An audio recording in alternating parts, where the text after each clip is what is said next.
Hey guys, welcome back to another video. We are back in Enshrouded to transform this area into a beautiful village.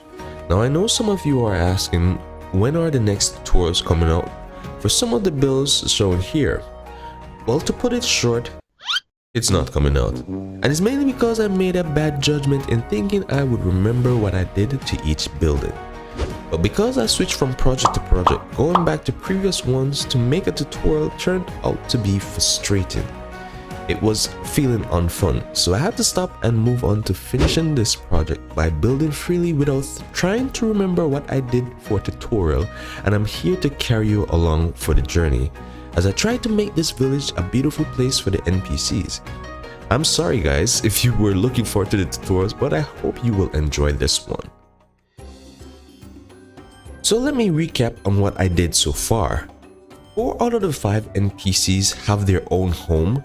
The hunter and her small little cabin, which was originally my starter house, it felt right to give it to her. I pictured the hunter having a simple life with a small living space and a root seller doing her business around the back to make a little money. Next, we have the blacksmith, Sir Oswald. Anything else? A harsh and rude person reluctantly got this beautiful house with a nice workshop attached to the side. I don't feel he deserves it because when I asked him how he feels about the house, he said, "Is that it? Now get out!"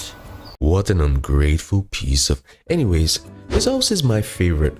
It looks big on the outside but cramped on the inside. I made his bedroom a soulless tiny box.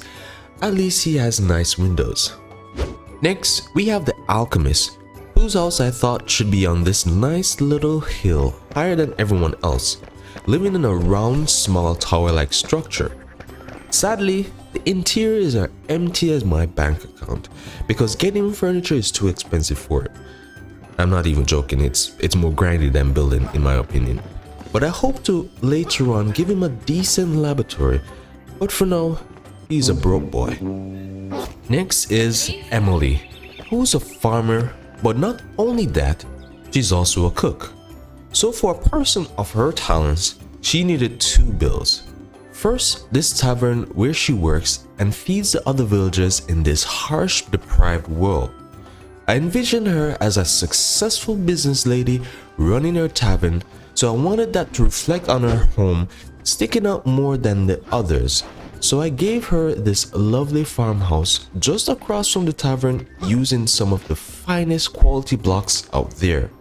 The backstory I wanted to go with for her is that she was the one who started this village.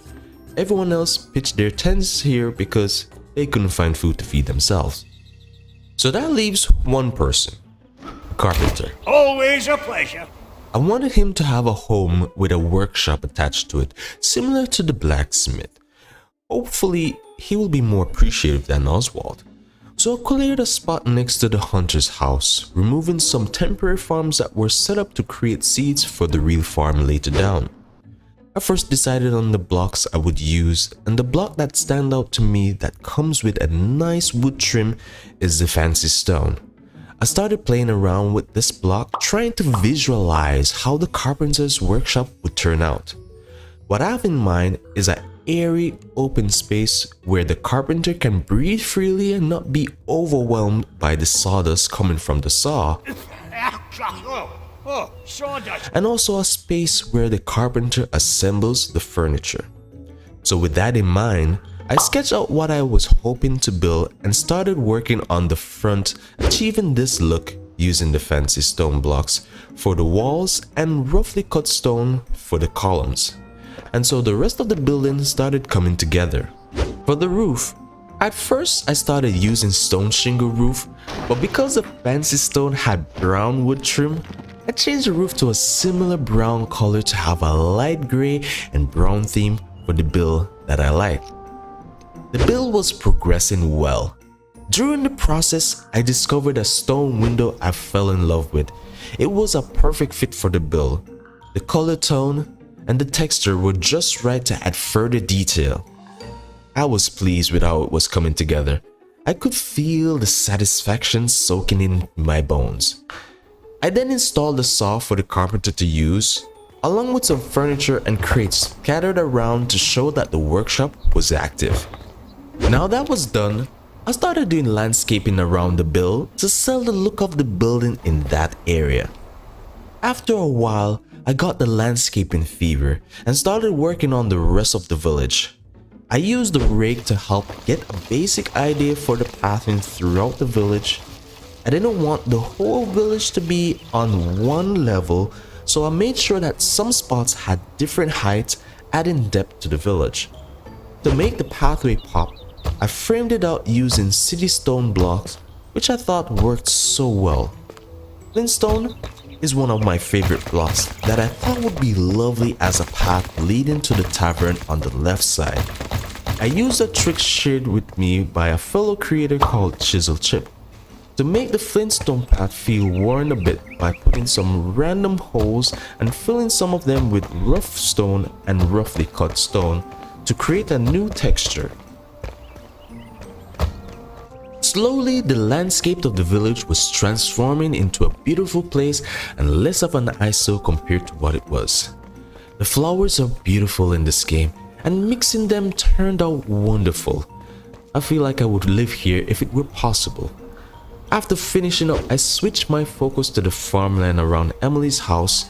I tried my best to make use of the remaining space there, but something was missing. After watching a fellow creator, the B-side, building a beautiful windmill, I said that was what I needed. So I started working on the build on a little hill near the farm. I wanted it to be very tall so that it could be seen from afar. For the fan blades, I wanted it to be curved versus straight. It was tricky to get done. Let's just say the glider is a lifesaver. It wasn't easy, but I got it done and it turned out okay.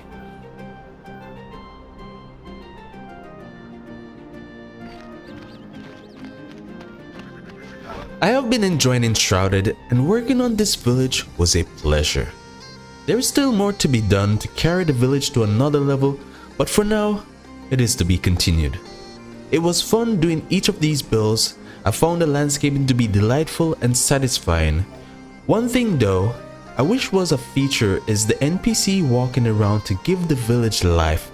That would be the cherry on top. Well, it is in early access, who knows?